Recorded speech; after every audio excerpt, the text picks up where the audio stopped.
Welcome to Therapy Unlocked, where we discuss all things therapy from an unlocked perspective. I'm Emily Huffman, and I'm here with Katrina. Hello, Katrina, Mondragon, licensed professional counselor. I am a professional, but not your professional, so nothing we're going to talk about today should be taken as medical, legal, or otherwise advice. This podcast is purely for education and amusement. That is it. That's the disclaimer. Education, amusement, and because I would like to be famous. So please like, subscribe, follow, engage. And welcome to Therapy Unlocked. This is where I wanted to get to, and we have yapped for so long. We're probably in a whole new episode now, but Ego death. Ego death. Let's do it. I believe that I suffered a significant ego death at the point that my now ex-husband vacated our relationship, left our family, right? I think that I suffered such a significant ego death at that point in time. I sometimes wonder if I still know her. Right? So, but that said, it was so very vital to then make all of the next steps necessary to be the final girl, to be the person who has survived. I have now survived this. And when I say I have survived this, I would challenge anyone to take a chronically ill Gumby body and several other little souls and lead them through life with no assistance starting at nothing. It's challenging. It is absolutely a survival game. But the only way that I have been able to make it through it was to have a complete and utter ego death. And I don't mean by that I used to be somebody who was pompous and full of myself. No, the opposite. I truly felt my identity was soft, that I was gentle, that I was somebody who wanted to follow someone else's lead. And I know you're looking at me like I'm crazy, but no, in my heart, that's what I wanted, right? And I fought like hell to try to get it, you know? And you can't do that, for one thing. You can't fight and dominate your way into having feminine energy. That's impossible. Yeah, you can't do that. You can't utilize excessive masculine energy to land in a soft place. I unfortunately not possible. But I wanted it really, really badly. And it was never going to be something that I had in the marriage that I had. And so much about my personality was wrapped up in my beliefs and my marriage and things like that. Beliefs are an interesting one because, like you said, ego death is something that's changed about us significantly. Beliefs are something that can change, like the whole Santa thing, is a big one. I definitely believe in Santa Claus 100%. And that's a belief that some people don't hold, and that's fine. But core values. Yes, those can change. Some people have core beliefs that can change. So my I suppose, in talking, my arrival at what I would define that ego death is the death of my core values. I do feel like so many, maybe not all, but a significant enough number of my core values changed that if I were the movie Inside Out, all of my islands crumbled to the ground, and some of them I lit on fire. And then you build new ones. And then I got some new ones. Some new ones came in and Wrestling Island, hard fought. Final Girl Island. Wrestling Island, Final Girl Island. You know, we can do hard things island. Yes. Speaking of hard things, didn't you mention something about making your bed every morning? Yes. So when I was at my lowest and when I was at my worst, and I've thought about this several times, how did I get up? How did I get up? I didn't want to be here anymore, you know? And I don't say that in like a motivated kind of way, but I'm saying I was deeply miserable. I was at the depths of grief, and it really was a grief because I was grieving my whole life is what it felt like. I remembered something that I had once been shown that was, I believe it's a Marine, and we'll do a reaction video too, because I want to show it to you. But he talked about how get up and make your bed. Okay. And I won't say too much more than that because I want you to hear what he had to say.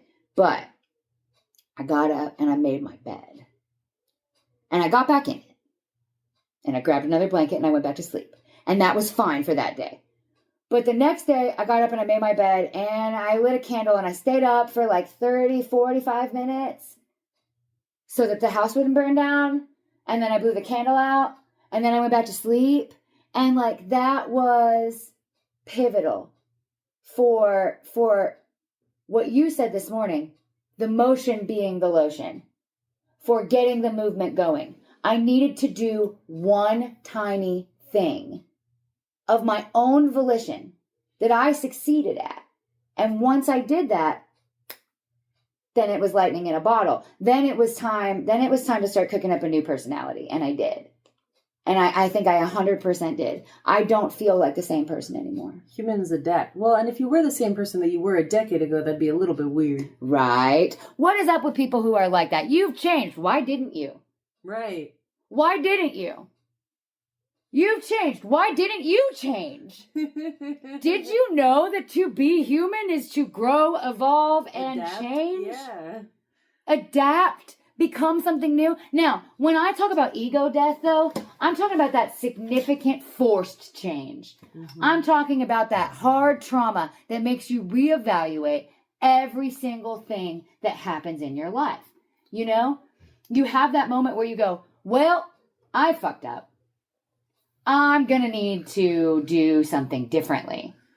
I guess I had that when I had it in my head that I was going to be a clinical psychologist, and I had to get that out of my head because I was rejected from every single PhD school that I applied to, and that's okay because I like my life now, and I like how things turned out. Future therapists, I hope you are listening. I know we caught some of you in our net.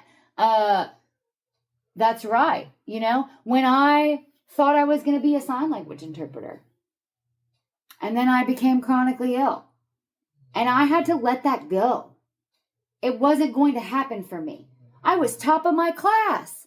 I was so good at what I was doing in that. I remember that. I was passionate. I was locked in on that goal.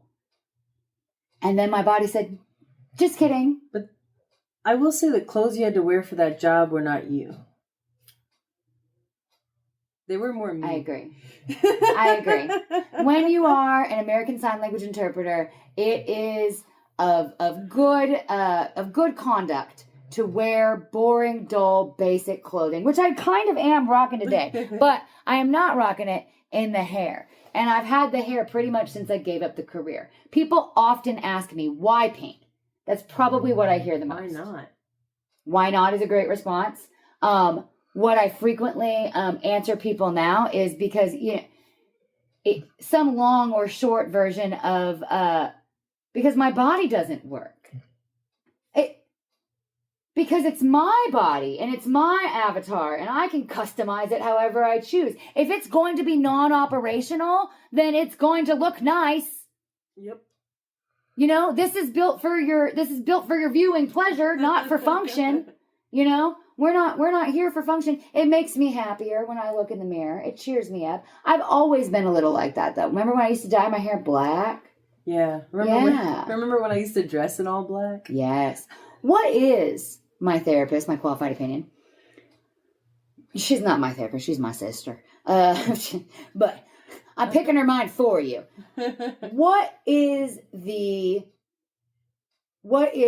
idea behind wanting so badly to customize your avatar, so to speak? Why do we seek out that individualized expression of our internal being? Well, I know why I do it on my Oculus. I like the Oculus avatar. If you don't know what an Oculus is, it's a Quest 2. It's like a virtual reality headset, and you can do an avatar like you do on Facebook or Insta. I don't know where else you do avatars, but avatar being the meat suit in this case, I think we like to customize it because it's ours. Right. And we want to show it off. So like in my game where I show off my avatar, I am wearing a plaid dress that looks very similar to something I would wear in real life, but then I look a little bit different in the hair. I think the hair, actually maybe it's purple in the game, but this is red. And then I have, I think, some accessories that I don't have in real life, but my avatar has it because that's my avatar in the game. Right. And so I think we decorate our meat suit. We wear war paint. I'm not wearing any today, but we wear war paint to show it off. and to be seen. I think it's a human need. Do you to be think seen. it is a human need to be seen? Because Yes. before I ever started my ego death and flipping absolutely everything about myself upside down and trying to eradicate it, you know, I hate attention. Well, seen and heard, even if you don't like to be perceived, is still a human need. Perceived. Okay. Yeah. To be seen and heard. This is why we yapped for so long, because that's the hottest knowledge that I think I've heard her say in quite a while. That's all the time we have for today on Therapy Unlocked. Please join us next time as we continue the conversation. Don't forget to like, subscribe, and join us as we continue the journey to unlock the mind, one conversation at a time. What I talk about today should be taken as medical, legal, or otherwise advice. This podcast is purely for education and amusement. That is it. That's the disclaimer.